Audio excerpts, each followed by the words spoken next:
આ સેન્ટરમાં વ્યવસ્થા ઓક્સિજનની છે અને અહીંની અમારે વેડ રોડ કતારગામ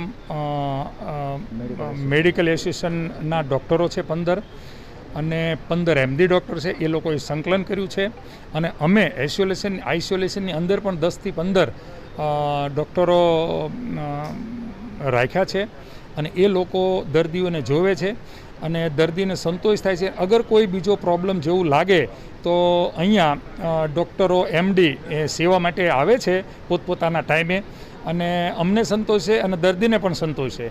અને દર્દીઓ માટે અને દર્દીને એક જણ અમે અહીંયા રહેવાની છૂટ આપીએ છીએ જે એની સેવામાં હોય. અમારા સ્વયંસેવકો તો છે જ, છતાં સવારમાં નાસ્તો છે, 10 વાગે સવારના 10 વાગે ફ્રૂટ આપીએ છીએ, બપોરે દાળ ભાત રોટલી છે અને સાંજે 4 વાગે ચા નાસ્તો છે, પછી 6 વાગે સૂપ આપીએ છીએ અને સાંજે રોટલી શાક અને ખીચડી કઢી હોય છે. અને બાકીના જે દર્દીઓ જે છે એની દવાની વ્યવસ્થા પણ છે.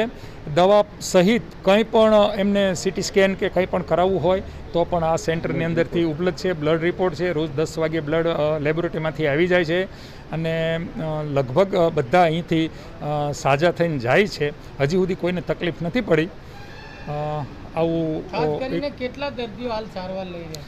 અત્યારે દર્દી 52 સારવાર લઈ રહ્યા છે અને 16 સારવાર લીધા પછી નીચેના હોલની અંદર આઇસોલેશનની અંદર છે કે જેને ઘરે તકલીફ છે રહેવાની, એની માટે અમે અહીંયા અલગથી વ્યવસ્થા કરી છે. અને ક્યાંક ને ક્યાંક ગામડેથી દર્દીઓ આવી રહ્યા છે, ભાવનગર, બોટાદ, જે લોકોને ત્યાં બેડ નથી મળી રહ્યા એ લોકો પણ અહીંયા સારવાર માટે આવી રહ્યા. હા, એ લોકો અમદાવાદથી પણ આવ્યા છે.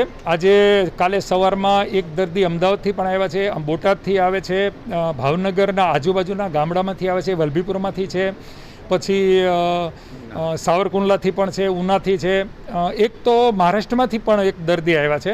એટલે અહીંયા જુદી જુદી જગ્યાએથી દર્દીઓ આવે છે અને અમે એ દર્દીને એડમિટ કરી અને સારવાર આપીએ છીએ.